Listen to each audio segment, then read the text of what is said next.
I'm really excited to be here, in case that's not obvious to everyone. And I want to thank once again Zohar and Michelle for including me. It's been a really important experience.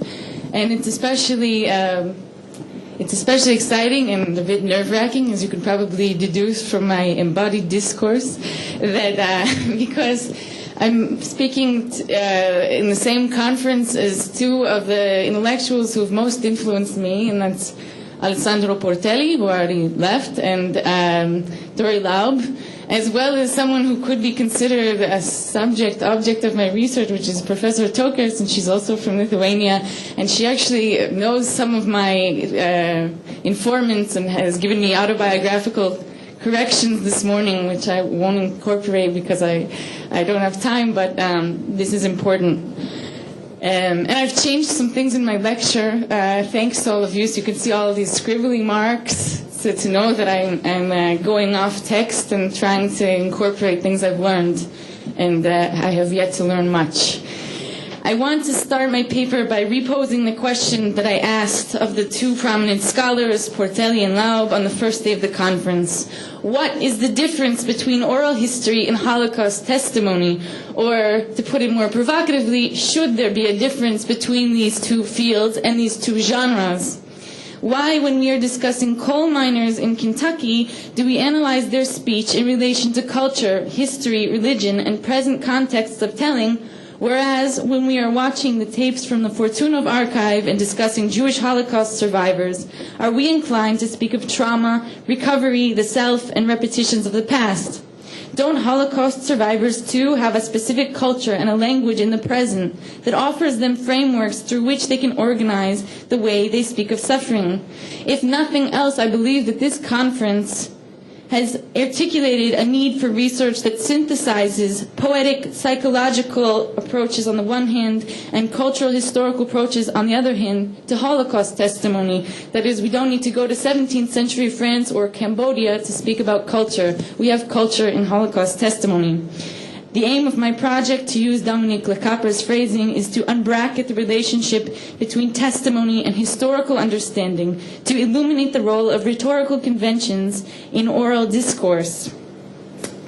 To do so, I examine the testimonies of a specific group of Jewish survivors who share a common history, but live and testify in different places and in different languages. Restricting the range of their experiences before and during the war enables me to focus on and contrast different post-war settings of remembering. As the test case for my research, I examine oral testimonies of survivors who were all born in Lithuania before 1935. Yes, I'm in the history department, so I have to say years. And who were present in Lithuania at least at the beginning of the German occupation, but have subsequently spread to disparate locations, testifying to their experiences decades later all over the world. And I take cases from North America, Israel, and Lithuania in Yiddish, in Hebrew, and in English.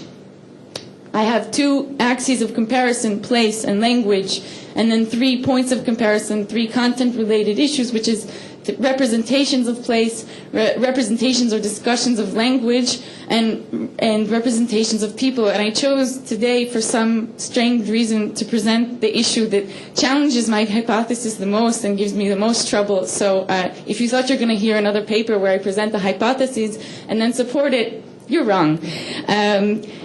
So, place. Metaphors of place appear prominently in Holocaust survivor testimony, as well as the scholarly language used in its analysis. Scholars have turned to phrases such as eine andere Lokalität, another locality, of course Freud's phrase, which Shoshana Feldman uses, a primal scene, an abyss, and a black hole, to help describe the missing, foreign, and yet palpable element that they identify in Holocaust survivors' testimony. And what of the witnesses themselves? Thinking about place, it is first important to note that most survivors testify in a place that is far from the site of their narrative, usually in North America or in Israel. Geographically distant from the place where they experienced the Holocaust or where they grew up, these witnesses or narrators generally speak of these places in Europe in highly symbolic, sometimes mythological language, using the place as a metaphor for the Holocaust itself or what they've lost in it. We can start with one typical and yet fascinating example of how an émigré survivor uses the place of Lithuania symbolically in her testimony. The survivor's name is Mira B. I don't know if you remember her. And she testified in English in the United States with the Yale Fortunov Project in 1984. After her describing her experiences of the Holocaust, I'm not discussing these experiences, but of course I'm not doing this in order to circumvent the idea that trauma is central to this text. I'm speaking about how she relates to her idea or tries to narrate return or failed return home after liberation. She structures this narrative of failed return as a search for the Green Bridge, a famous landmark connecting the once Jewish suburb of Shnipishok to Vilna. I use the Yiddish names just to be consistent, just over the Vilia River. Though Mira does not mention it, the same Green Bridge appears prominently in Yiddish literature and in Jewish memory writings of place under the name Die Grüne Brücke. The bridge, while bombed by the Wehrmacht in 1944, was rebuilt in 1952 and actually stands today, a fact that Mira does not mention for reasons that we will understand momentarily. Mira tells us that she arrived at the train station in Vilna on the other side of town from the Green Bridge and decided, I am going to walk all the way, and I'm going to walk through the former Jewish quarters. And if I meet Jews in Vilna, fine. If I don't meet any Jews from here to the Green Bridge, I will walk up to the Green Bridge where I grew up, and I will jump into the Vilia, and this will be the end. There's a kind of an ethical challenge in reading aloud an oral text, because on the one hand I want you to know that it's an oral text, and on the other hand, if I perform it or I act it out as she did, I think that there's danger of over-identification. So I just thought I'd say that. I don't have a solution.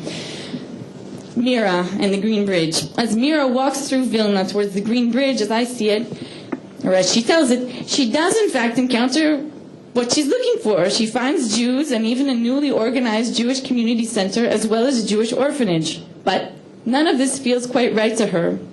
None of the Jewish survivors she meets supplies the feeling of return to familiarity that she seeks, and so she continues to the Green Bridge as planned in order to commit suicide.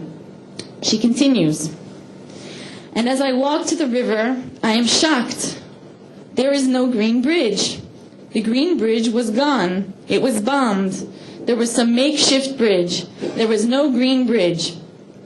I had no place to jump from. In a manner similar to that of the ancient and later medieval mnemonists who were trained to create memory houses in order to store and reaccess information, Mira physicalizes different ideas about herself according to different sites on a map. As she tells it, she walks through her city of memories in order to recall something about her past, but finds that the mnemonic space that would confirm her history is gone. It is a case of the claim of Laub and others that the Holocaust eroded the subjective position from which one could witness catastrophe or react to it from an independent cognitive framework. While particularly imagistic and complex, Mira B's rendering of place as trauma is typical of the way that most émigré survivors speak of their former homelands. We saw another case in Professor Laub's presentation, the last example that he brought to us, of Leon W., who, if you recall, came home, tried to come home to Lodge, went into his house and said again and again, nothing was there, nothing was there, nothing was there. I have countless examples of this use of failed homecoming in place to express something that's missing upon return. So this is émigré discourse, but what of survivors who still live on the scene of their family's annihilation? How do they understand their spatial surroundings? As the landscape of daily life, as an embodiment of death, or both simultaneously? So in my research, I examine a group of survivors who have stayed in their original home country. I interviewed them in 2004 and 2005 in Lithuania. Lithuania is for them both the site of their childhood memories as well as the place where their families, communities, and nearly their own lives were completely destroyed. Here, I will focus on the moments in which the informants I interviewed speak of their return to Lithuania after the Holocaust. Of course, the Lithuania as a topic appears throughout their testimonies most of the time in a very banal, mundane way. It's the setting of what they do. It's the setting of where they tell me where something happened. It's how they explain to me how to get to their apartments. I'm not citing all of this more mundane language, but it's important for me to tell you that it's there because this is the first difference between the way they treat place and the way that the emigre survivors treat place. I'm actually taking a moment in which their discourse is much closer, their treatment of place is much closer to the emigre's treatment of place in order to challenge myself a little more. So, in both of the cases I present here, the witnesses survived the war by fleeing to the unoccupied parts of the Soviet Union during the first days of the German occupation in Lithuania in June of 1941. At different points after liberation, both of the witnesses, whom I'll now cite, returned to Lithuania and stayed there until the time in which I met them, 2004. Their descriptions of Lithuania closely parallel their descriptions of return to Lithuania closely parallel and thereby in some ways contrast with the motif of failed homecoming found in emigre accounts. In analyzing these narrative moments, I am asking if the informants, according to their understandings, remember Lithuania as still having been home for them, an emblem of the familiar upon their return from World War II. So, the first example I would like to present is Masha P. Masha P., who grew up in Zhezhmir and currently lives in Vilna, Ad 120, settled first in Kovna after World War II, where she lived for many years. She describes her return to Lithuania after the war in the following way. This is my translation from Yiddish. In 1945, when the war just ended, we were among the few who came back from the army, a few who had been partisans, a few who had come back from Russia. When we would walk in Kovna on Laisves, that's a street name, we would cry out and grab one another. Anyone who was Jewish, we were amazed to see each other. We gathered together, I, my brother, and my husband, and a few others who had come from the army. We went on Laisves and looked for Jews. And then I asked her, "But how did you find one another?" And she answered, "By chance. Walking on Laisves, we would meet by chance. People would appear from the world beyond, Jenewelt, for those of you who know this expression." Repeating the name Laisves, one of Kovna's main streets, 3 times, Masha directs our attention to the presence of this specific, still existing place. She casts the concrete reality of Laisves Street in Kovna as a sanctuary of return for those who had been dwelling in the immaterial space of Jenewelt, the world beyond, during the time of the Holocaust. She tells of these chance meetings on the street as a rehabilitation of we, a group reassembled from the few arriving separately from different locations. In her telling, Masha elevates the role of place from acting as a mere backdrop to functioning as a participant in the story, a potent agent of homecoming and restoration. In contrast, however, to such forthright, eagerly supplied portrayals of Kovna, her post-war home, Vilna, the place where she settled later, and Lithuania in general as places of restoration and continuation after the war, Masha resists discussing her post-war encounter with their specific place of origin, the shtetl, the small town Zhezhmir. Her voluntarily told story of return does not include any personal observation of Zhezhmir after the war. Only after I asked about the place and her daughter, who was present on the side, tried to step in and answer for her, something which could provoke any mother, did Masha offer a short, dismissive description. She says, "There was a big enough churban, that's destruction there. It was a graveyard." In a similarly irritated tone, when asked if she tried to reclaim any personal possessions from her former home, Masha answered, "I didn't look for anything and I didn't ask for anything," and then later shouts, I won't shout, "There were no Jews there. Someone would have to pay $1 million for you to go and sleep one night in a shtetl. In my own shtetl, I was afraid. It was full of bandits."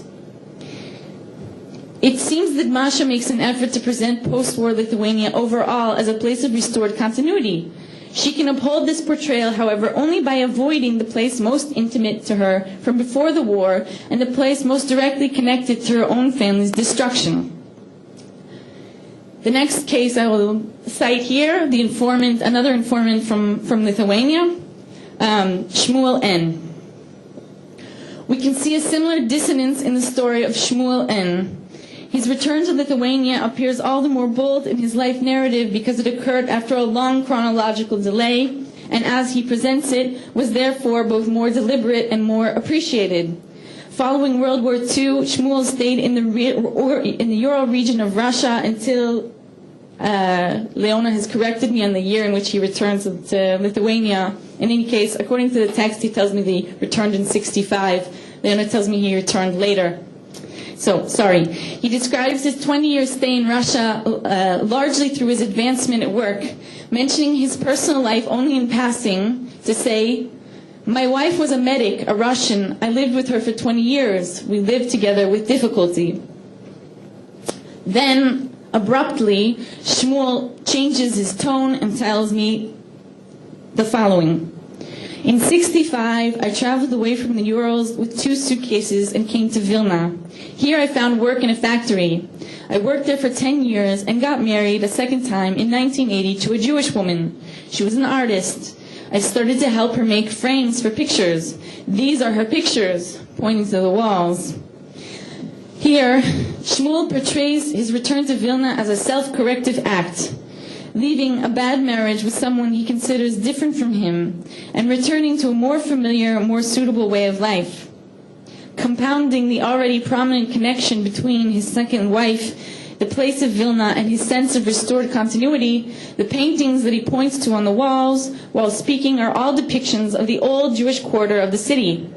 That is, Shmuel connects all that which he reveres and considers responsible for his personal restoration, his second wife, his return to Jewish culture, his finding work, to the idea of Lithuania as a place.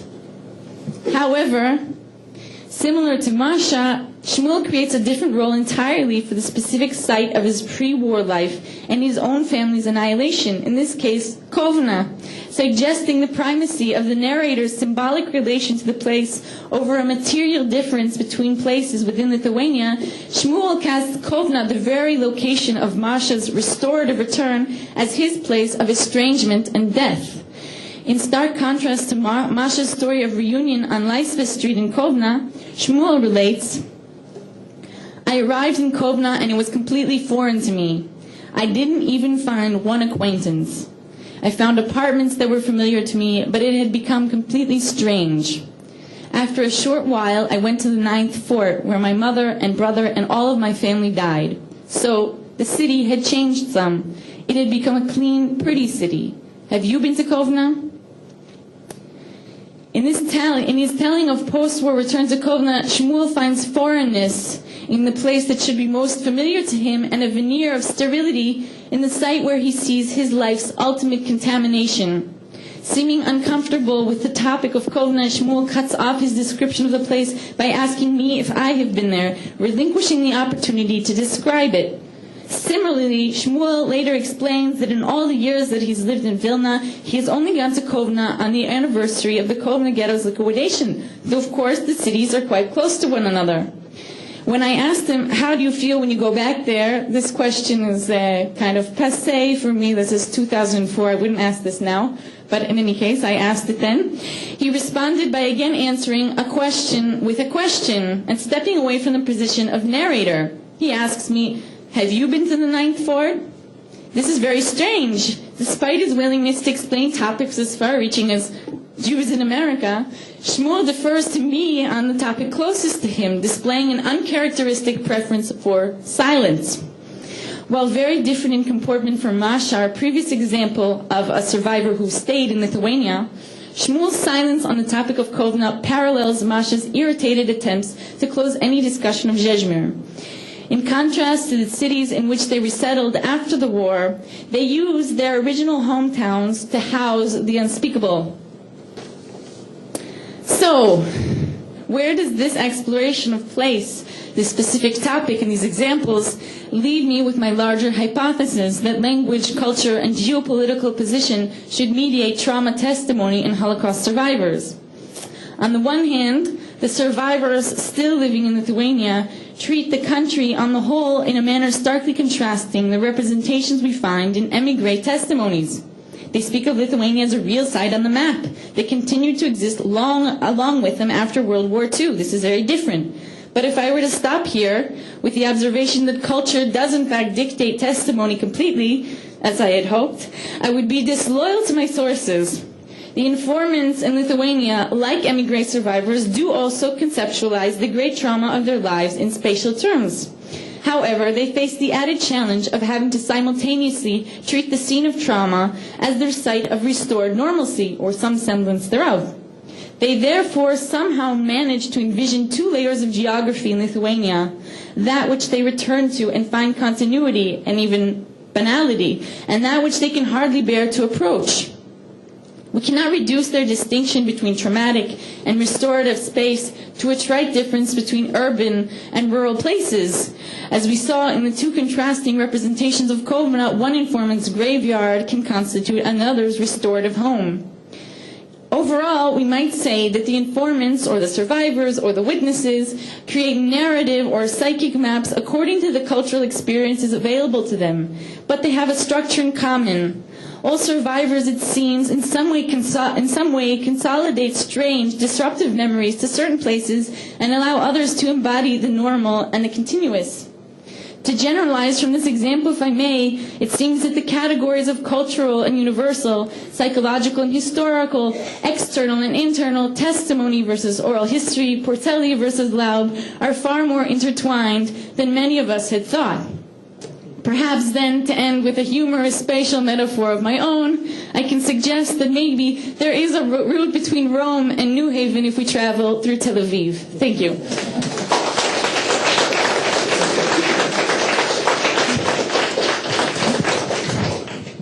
Many thanks for the spirited presentation. Any questions, Louise? Thank you very much. I really enjoyed. Thank you.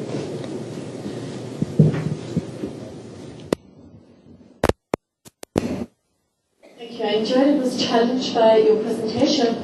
I wanted to suggest perhaps a thought coming out of spatial studies, political geography, in the sense that to the extent that there's a conception of space as being only one thing, I would sort of like you to consider the work of spatial theorists such as Henri Lefebvre, who talk about space as always being socially produced. Mm-hmm. Now, if we think of spatiality from Lefebvre through de Saussure and many, many others, as always being socially produced, then to some extent the anomalies between your different sets of informants is resolved precisely through the binary mechanism and through the forms of resolution that you suggested. So just a thought methodologically.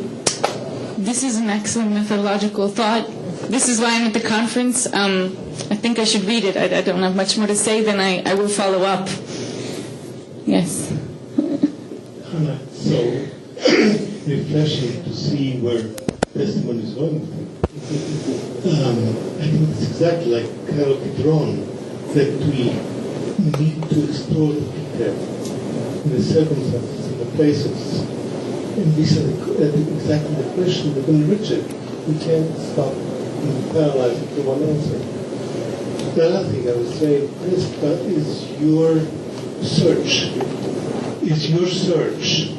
There is something very vital in your asking the question, finding the place.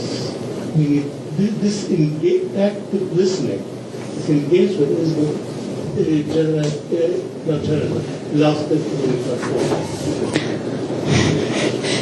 thank you, obviously.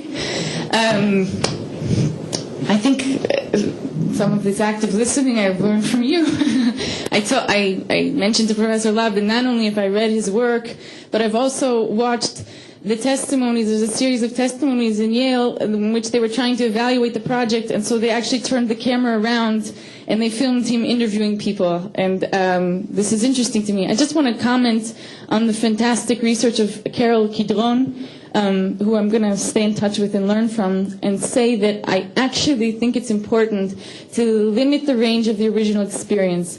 Because with her, of course, there are many things to be gained from her research, but we're studying Cambodia and the Holocaust, and so many differences are in between that in this somewhat initial phase of breaking open Holocaust testimony and breaking open the sanctity and the fear we have of asking different questions. I think that it actually makes life easier in some for researchers and for readers to say, oh, but the original message or the original experience, because I do believe that there is significance in the original experience that happened, the original historical occurrence, or the original. I think that by limiting the range of differences, of course, there are enormous differences between survivors in Lithuania. Professor Toker was one of the first people to point out to me that, well, you're analyzing evacuees, people who moved to the Soviet Union, in the same way in which you're analyzing the testimonies of survivors who stayed in Lithuania. And I've for years been thinking about how to respond to you. So I have my chance now too. Actually, your comment inspired me for my doctorate to make comparisons with survivors that we consider survivors in the more traditional sense, that is, survivors who were in the camps and the ghettos. And what I'm finding is there's so much range actually within the experiences and the testimonies of those who stayed in the occupied territories, that I think that I can safely include those who left in the beginning and went to unoccupied territories and returned. Because, for example, I compare someone who hid in the forests of Lithuania and never really tells me again and again that they never encountered a German. They saw them on motorcycles and they never encountered a German. Of course, this is a trope. This is something that I need to analyze. But their experience, or what they're describing, is so drastically different from the experience of someone who was in Shtutov or Dachau, that I actually think that there is a certain amount of range inherent in the Holocaust history and in the experience itself. So, thanks. Yeah. In fact, you may have been a little bit ahead of the time, because now there is a tendency to consider people who had evacuated to Russia as Holocaust survivors nonetheless. Yes, the State of Israel, the Claims Conference, many things, yeah. Please. I just wanted to comment from an intrapsychic point of view of the self, with the connection between the self and home. Like in the work that we do in the testimonies, we found that all the prisoners of war had the same dream while being in captivity, which is that they are going back home, and when they get to the door of the home, the people who caught them take them back to the prisons, to being back in the prisons, which means the wish to reconnect to the self as a place, as a home, and that one has disconnected and he cannot really connect back to the self. And when I thought about what you said, I heard recently from one of my patients who was a prisoner of war in Egypt. And now, after 40 years, he went to Egypt to try to get to the prison, which is also an extension of the self, now from the other side. And the self is something which is very wide and can be in many places and contains everything, but still the question is how to reconnect to the parts of the self that is on one hand very big, but on the other hand can be disconnected. And maybe the hope is that it cannot be disconnected completely unless a person is maybe reaching to the point of suicide. And suicide maybe is also the last moment or the last act of a person from being disconnected from the self. So he does this action of the suicide in order not to get disconnected from the self, which is the center of the self. Thank you. I think we need to move on to our next speaker. Yes. Thank you, everyone. We could continue. Thank you very much.